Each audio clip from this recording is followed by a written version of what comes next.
السلام عليكم ورحمة الله تعالى وبركاته. الآن لدي مشكل في هذا الهاتف لا ينطفئ كما تشاهدون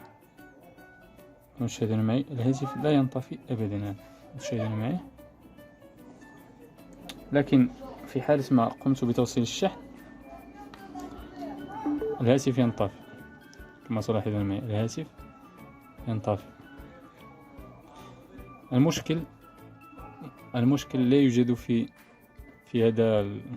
زر الباور، لكن المشكل يوجد هنا في كونكتور الشحن، يوجد في منفذ الشحن. سنقوم بإصلاحه إن شاء الله وسنرى النتيجة.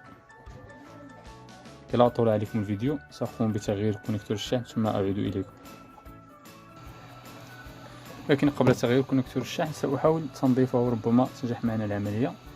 سأقوم بتنظيفه أولا.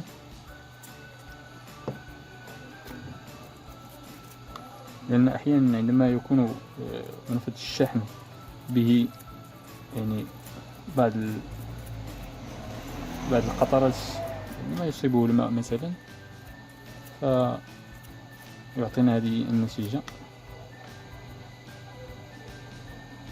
كما تلاحظون معي العملية نجحت الحمد لله.